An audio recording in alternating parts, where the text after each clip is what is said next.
And the benefit of a franchise is a lot of the stuff is done for you, meaning like, they take care of most of them will take care of tech, some of the marketing, other things.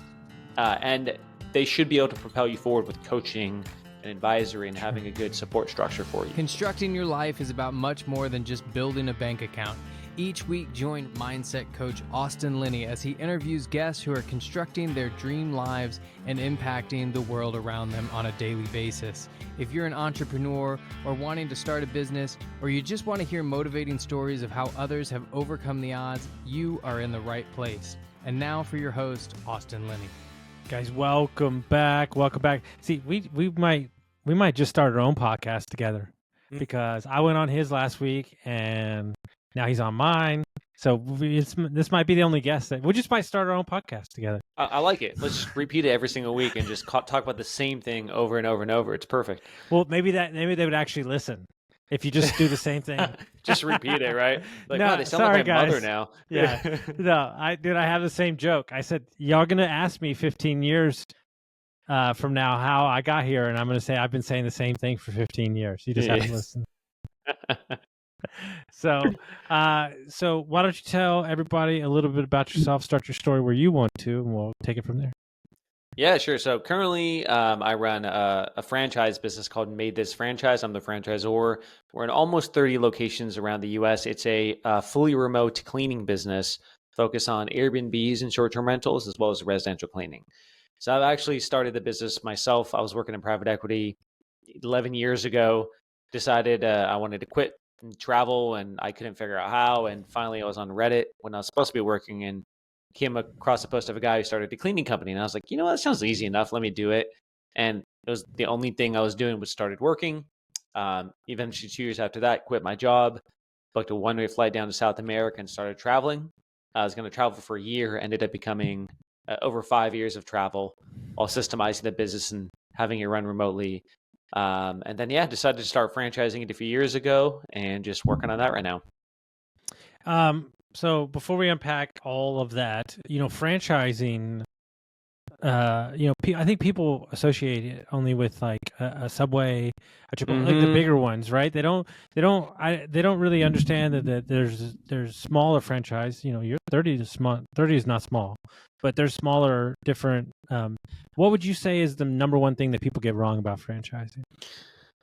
Yeah, it's about like 30 is small. I think under 50 is technically called a micro franchise. Well, which is wild. In my eyes, just like, you're big. Yeah. In my eyes, Yeah. so I'm your number one fan club. In my eyes, you're big. Okay. There we go.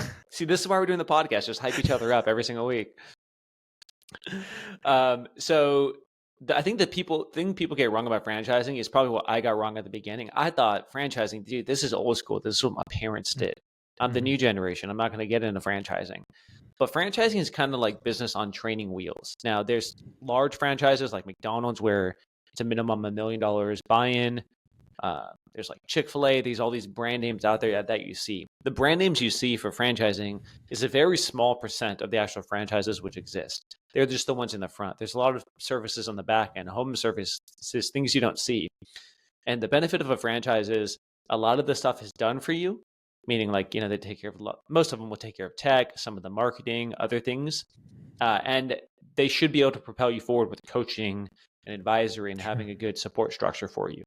So I think a lot of things people get wrong is you're buying it, franchisors take the royalty, they don't do anything. It's incorrect. If you find a great franchisor, and there's a lot of them out there, they have things that can make you move faster and kind of time collapse what you actually want to do. So I think it's all about finding the right fit. So I'm going to talk about just myself. Listen. Yep. I am a unicorn, okay? And I like a stallion. I like to be set free in the roaming fields, and it's hard to get me back in.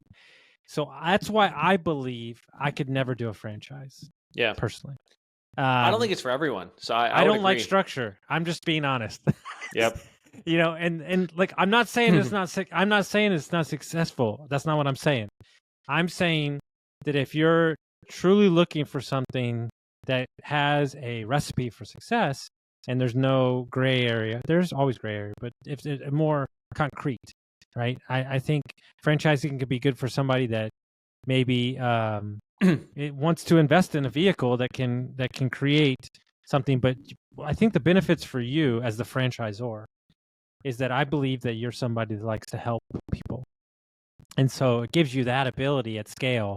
So where you sit, I would love to do what you do. I just don't know, for me personally, if I could be the franchisee. Yeah, I think it's a very specific type of person. And the analogy I always tell people is just the Sherpa analogy. So I did Everest Base Camp in May this year with my wife. And if I tried to do it myself, I would get lost immediately, right? Like I wouldn't know where to get the food. I wouldn't know where to do shelter. I didn't know which path to take. Like it's complicated to actually do it. We hired a Sherpa, which is pretty much a local guide from Nepal who's done this like a million times. And he guided us the path. He said, we're going to stay here. Those prices are astronomical. Let me negotiate for you. Let me guide you up this path. Hey, you need a rest day here. Like he just knew what to do. And we happily paid him for the extra advice. Sure. This is the same with a franchise system or a business coach or a mentor or whatever.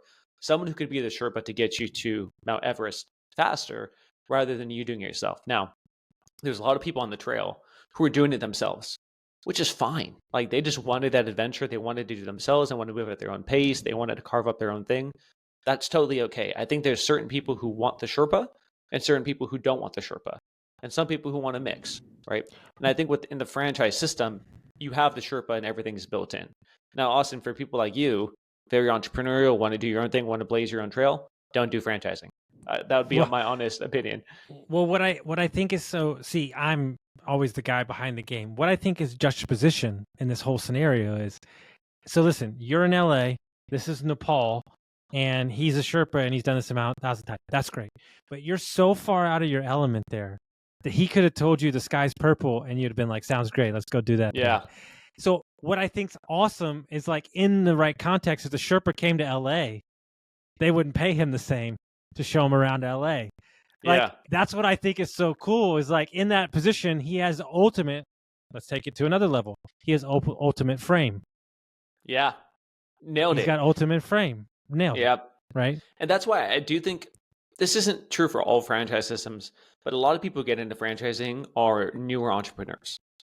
Now, sometimes you get into the larger franchises and you get like very seasoned entrepreneurs, but they're typically like investing millions and doing build outs and buying multi-territories and opening up McDonald's everywhere. Like it's a different scale depending where you're at. But a lot of the franchisees who join us, it's maybe the first or second time in entrepreneurship.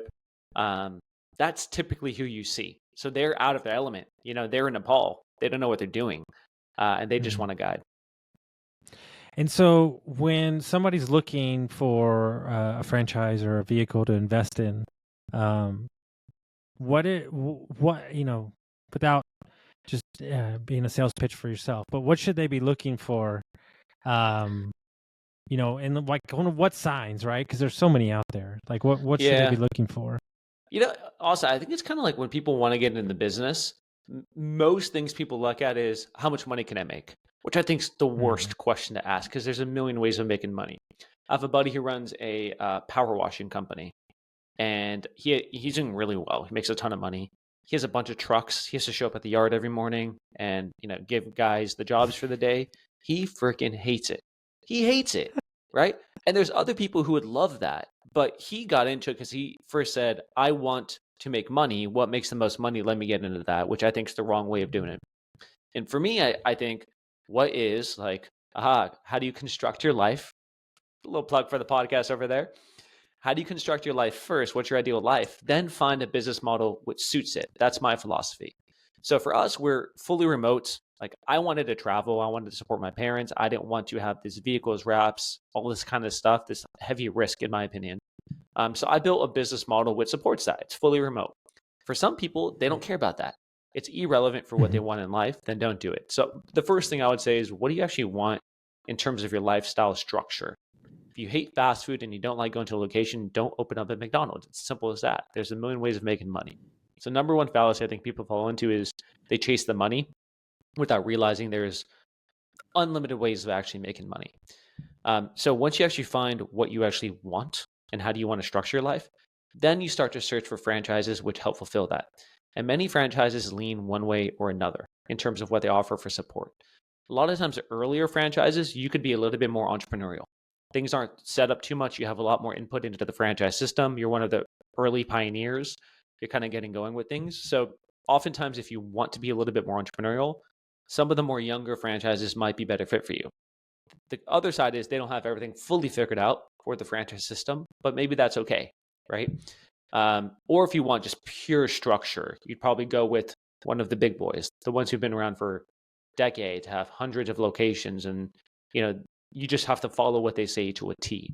So I think that would be the second criteria, Austin, which is you have the ideal life you want, you have the ideal size you want, and then I think only after that you would look into industry, money potential, things like that. And of course, the last one I didn't mention is, do you actually like the person? Do you actually like the people you're going to be working with?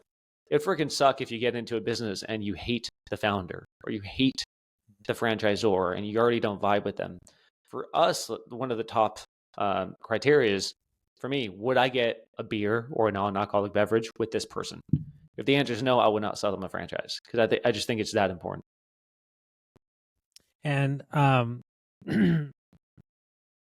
what have you done for yourself to become that person? Like what have you done to become somebody to attract these franchisees, and how do you look at that from your point of view? Yeah, mine, when you get into franchising, what no one tells you is how do you find franchisees, right? Because this is like a high ticket sale, quote unquote, where it's a lot of money. You're convincing someone to join your system, to bet on you. It's kind of a lot. So for me, I just started putting out a lot of social media content. So almost all of our franchisees have come through some social media branding for myself, whether it's a podcast or Twitter. Those are probably the two most popular, but a lot of other things. Based off of that, I've kind of found that people who might vibe with what I'm saying, or maybe me personally, end up inquiring and end up joining the franchise system. So it's kind of a natural filtering system. These aren't like, most of them are not cold leads who I have to then convince or like I have to vet myself.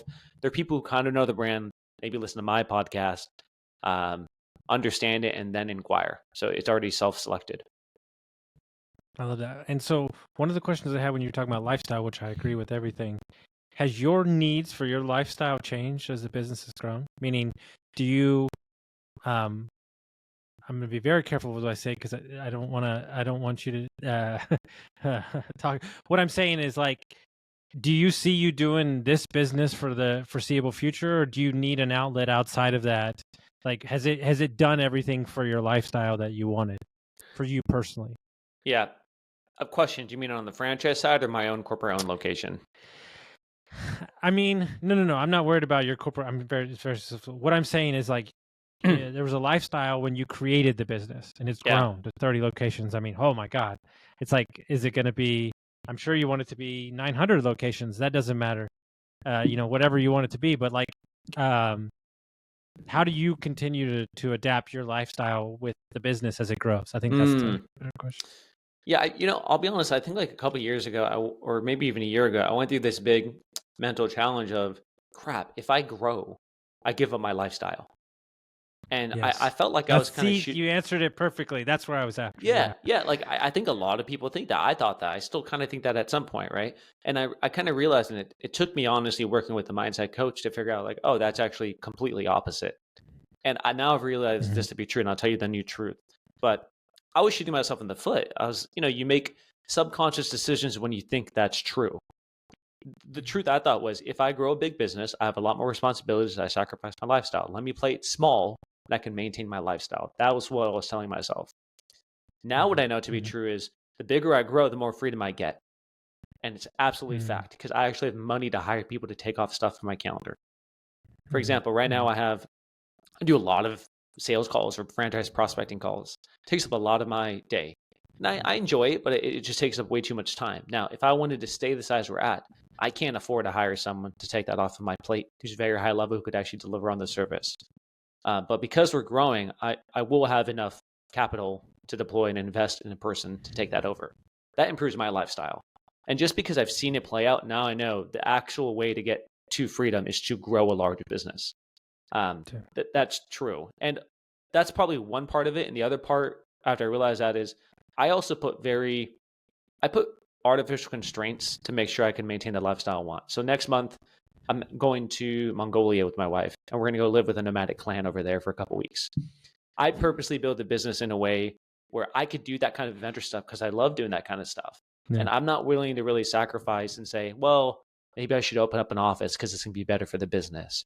Or, I should probably stay and do more sales calls. It's going to close more sales. That's probably all true. I just don't care. Yeah. Like, I don't like, I truly believe the purpose of business is to support the lifestyle you want.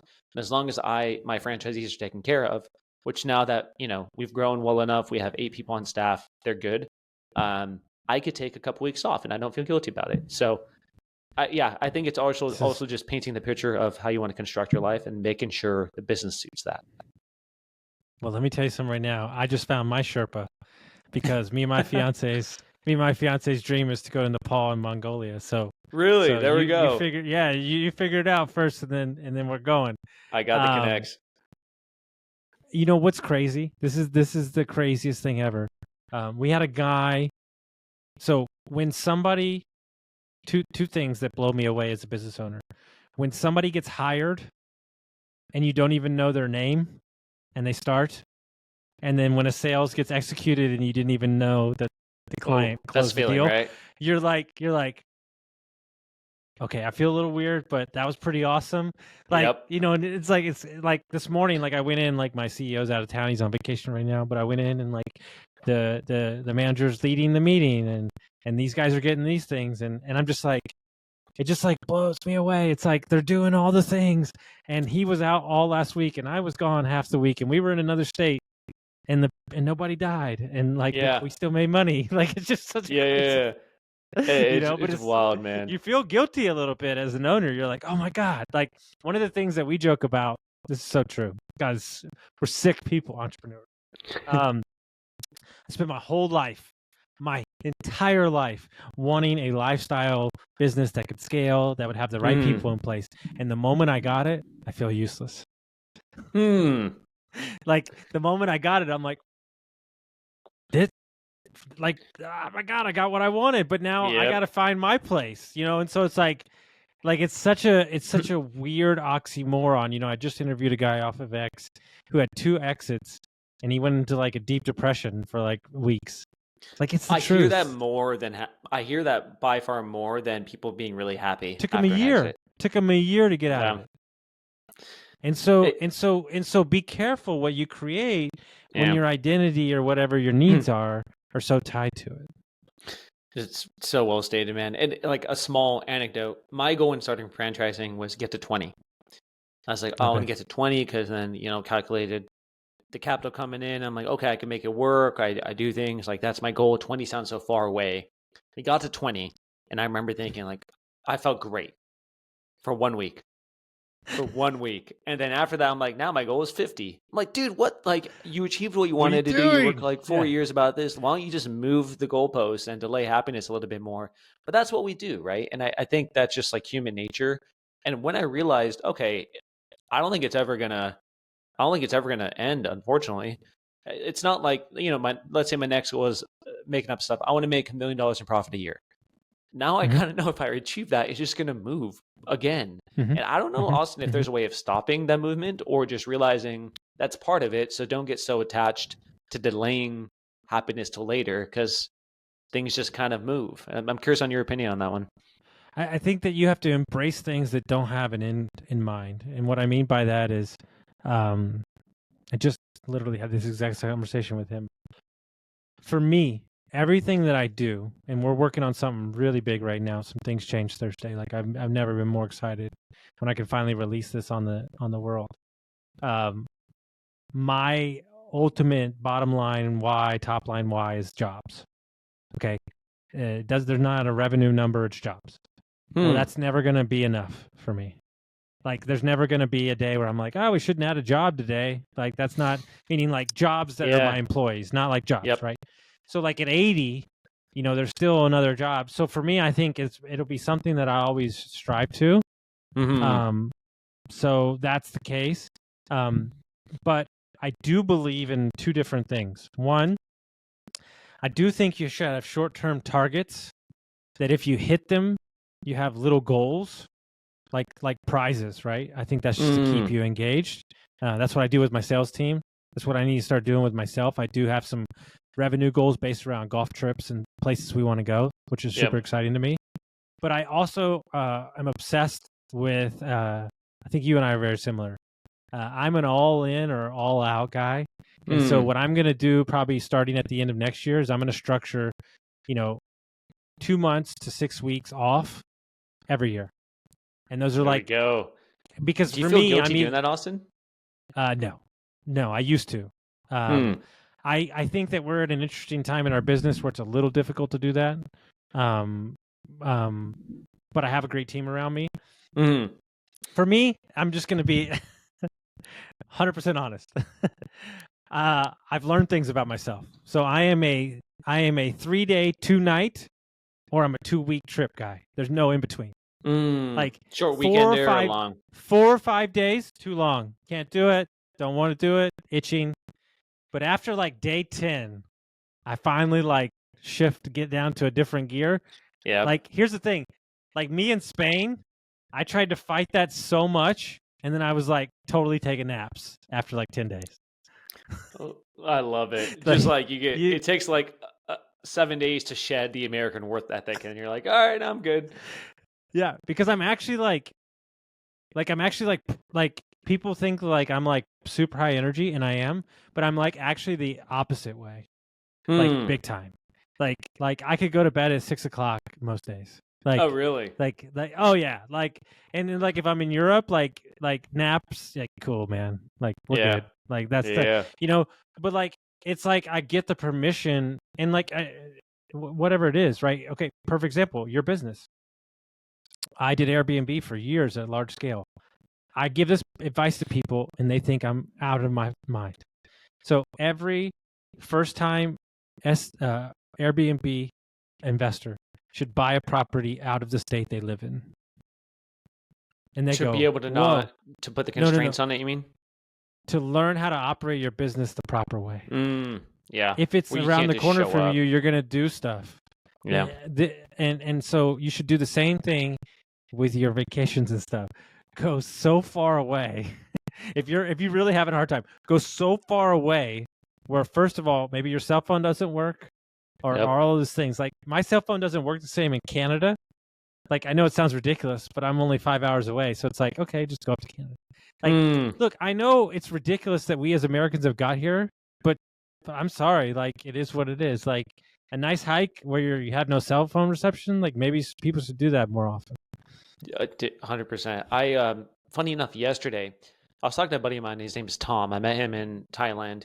He runs desert island survival trips. Super random. So I did it with him. Stranded on an island off of Panama for 10 days, and like you're out and just like surviving, right? They teach you how to survive, and then you survive.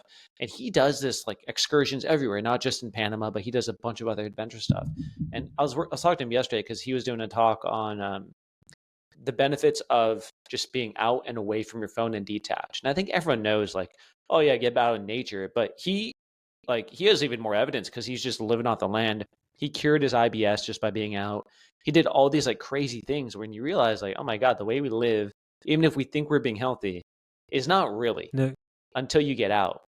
I am on 25 hours, 26 hours fast right now. Oh, wow. So I've done as much as 3 days before.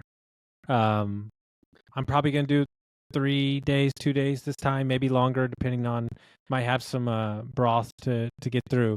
And what people don't realize is we become a society of covering the issue. Okay. Do you want to know how you feel great and solve some health issues? Don't put shit in your body and let your body heal itself. Do you want to know what people do when they have a fever? They take medicine. You know what a fever does? A fever is supposed to regulate your body so it fixes things. Like we've become this like, I want to avoid pain at all times. So I'm going to do everything necessary. The greatest thing I ever did for myself was do a 24-hour fast like once a week. Really? Like, I feel, oh my God, life-changing. Dude, I can't believe you're doing a podcast with us. I'd be so hangry. Be like, all right, let's get to the next question. I'm on my 5th podcast already. I've been up since 4 a.m. Gee, so you do it every single week? I do. One day. I don't do it. I at least do it 2-3 times a month. Okay. I stop eating at lunch on Sunday, and I'll eat lunch on Monday. Okay. That's it. Dude, that's it. Okay. I don't have dinner, and I don't have breakfast. Yeah. Yeah. I don't have And breakfast. just water. A lot of people do 16-8, so they'll do intermittent fasting. Yeah. So I mean, look, I could go into crazy stats, but Yeah. basically, you have mitochondria in your body that's deteriorating, that's old, and when you fast, it recreates new ones. But there's a video on Amazon Prime called Fasting, and it's a documentary. Okay, this woman was on 68 pills a day. 68 pills a day. She went to a juice, like a fasting place in Spain. She got off of everything. Yeah. They fixed 40 people's. There was a person that, okay, perfect example. There was a person that had migraines so bad, like literally she went to every doctor, every medicine, they couldn't figure it out. She did 2 45-day fast. She's never had a headache since. Jeez. Like, we have to give our, okay, perfect example. Did you know the number one thing that takes energy out of our body? Did you know what that is? Digesting food? Correct. Nailed it. So if you give it a minute, like, and here's what's even more messed up, and I do it for the health reasons, but I do it for different reasons too. If you ever want to truly feel the subconscious crap about eating, fast. Fast. The stuff, because what you realize is you're hungry at certain times because that's what we've been conditioned to do. If you breathe for like 5 minutes, it passes, you're not hungry anymore. Oh, wow. And you're like, okay, do I really? Like, and so there's so much stuff, I'm going to try this next Sunday. I like that plan. Mm-hmm. So so there's an app. It's free called Zero, and you just click when you want to fast, and it keeps your time for you, and then tells you when you can eat again. But I really think that if anybody, because for me, like, I don't like and I even when I was a drinker, like, I never drink beer because I don't like bloating. Like, I don't like that heavy feeling. Yeah. But man, I feel like I had a mentor. This was back when I started trying it. He goes, "Do you know that you know how sharks feel when they're getting up to eat? They feel hungry and everything." He's like, "That's why I don't eat breakfast." He's like, "Because I want to be into my day. I want to feel like I'm hunting." And I was like, it's pretty good. Kind of badass way of saying it. Yeah.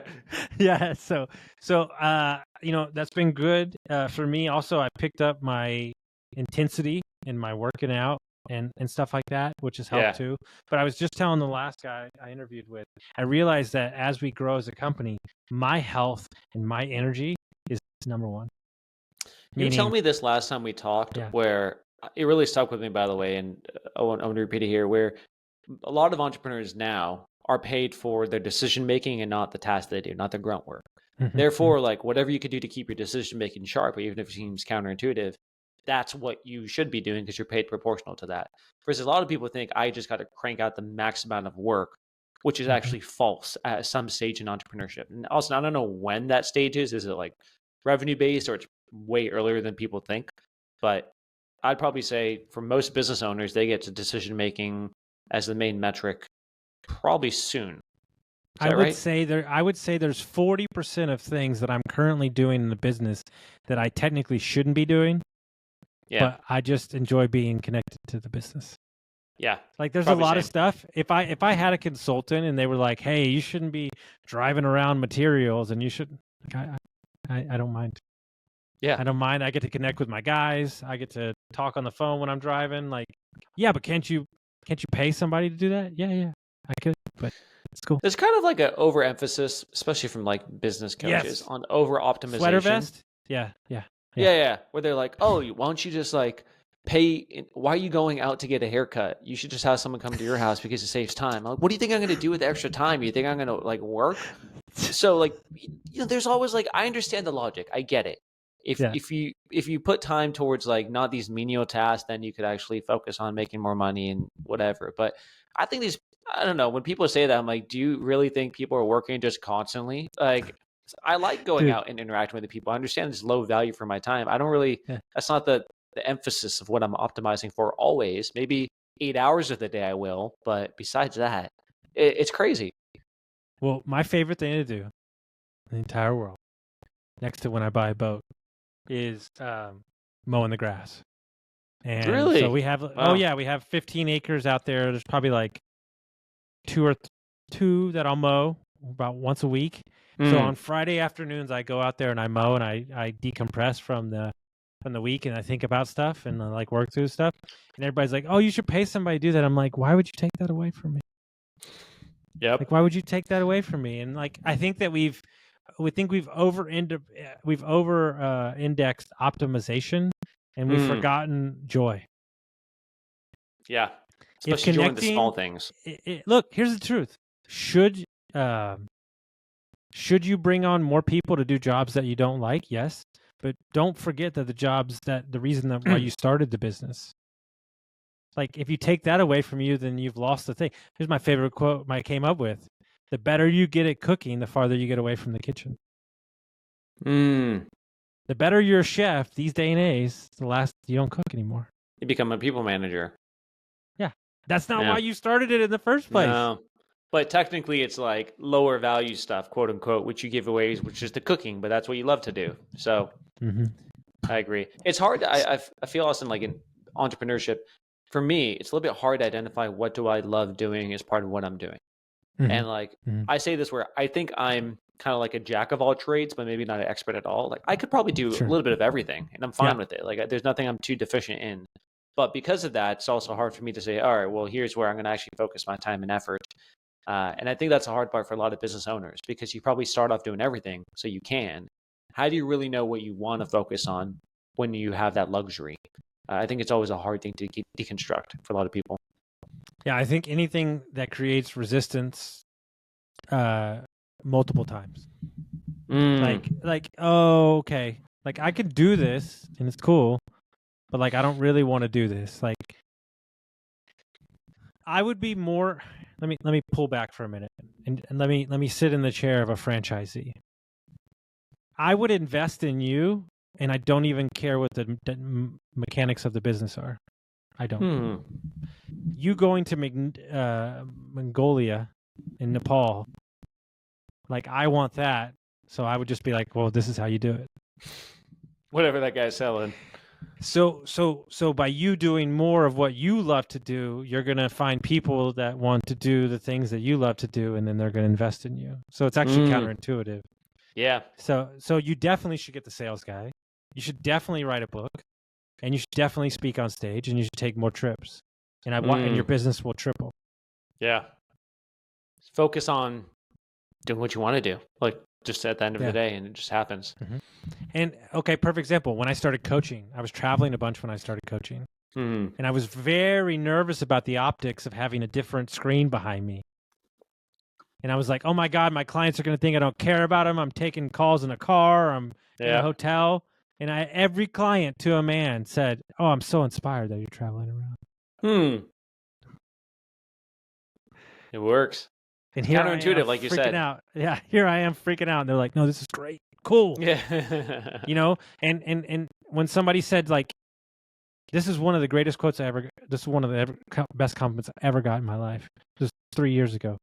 They said, I never met somebody that is more their brand than you are your brand. Ooh. Dude, I wish someone said that to me. That's awesome. I was like, oh my God, that's what I'm going for. Just take out your phone and say it again. So it's like, that's what I'm going for. And so like, okay, so like do more of the things like, you know, Naval, like the only way to escape competition is to be authentically you. Great quote. Like, it's one of my favorite quotes because it's the truth. Nobody can duplicate being you. Yeah.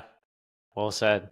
By the way, I have no idea how you worked in private equity because you're not that type of guy. So yeah, I would just I distinctly remember my boss looking at me one day and saying, "You're not a finance guy." Dude. And I was like, I looked at him and I was like, I know. True story. Dude, I think you had a similar experience. This is a real conversation. And I still, you know what? Now that I say it, I should thank him again. I went to work for a private equity firm in Austin. This was like 5-6 years ago. A very good boss. This guy knew the game. We lended money to developers and builders. Like, he knew the game. Kind of reminded me of myself. My boss at the time was an old friend of mine. So he asked me if I wanted a job. I came on board. It takes like months to get my first deal because they wanted me to focus on like $100,000 deals. I found a $1.5 million deal, closed that like right out the gate. I close it and I'm so happy. Like, Yeah. I'm like, yeah, oh, yeah. Like, I beat my quota. Like, cool. I go, he said, come into my office. We're going to have breakfast. We're going to celebrate at 6 a.m. So we go in before everybody else. We sit down. He goes, hey, you need to leave in 2 months or I'm going to fire you. And I go, Wow. what? I go, what? He goes, hey, you're like a stallion and you're out there and you're amazing and you have more talent than you can even imagine. This ain't for you. That's a good boss. That's a really great boss. At the time, you're like, damn. But then now I look back and I go, oh, they saw something in me I didn't see in myself. Yeah. Yeah. Yeah. People like that are like, I mean, just telling you the truth, right? Just trying to genuinely help someone out. Like, No, I love goes it. very far. So if people want to find your podcast, they want to reach out to you, how would they do that? Yeah, so I host a podcast called The Freedom Formula. Talk about very similar things to Austin. You actually will hear Austin on the podcast coming up as well. So The Freedom Formula is the name of the podcast. My company's called Made This, Maidthis franchise. So feel free to check it out. I'm probably most active on X. Starting to get a little bit more active on YouTube as well, but that's mostly where I am. Yep. And if you need us, we'll be in Mongolia. So Boom. We're doing nomads. Yep. I mean, just I can't even tell my fiance that because it'd be over. We'll be in the luggage. Hope everyone got some value from this, and we'll see you soon, guys.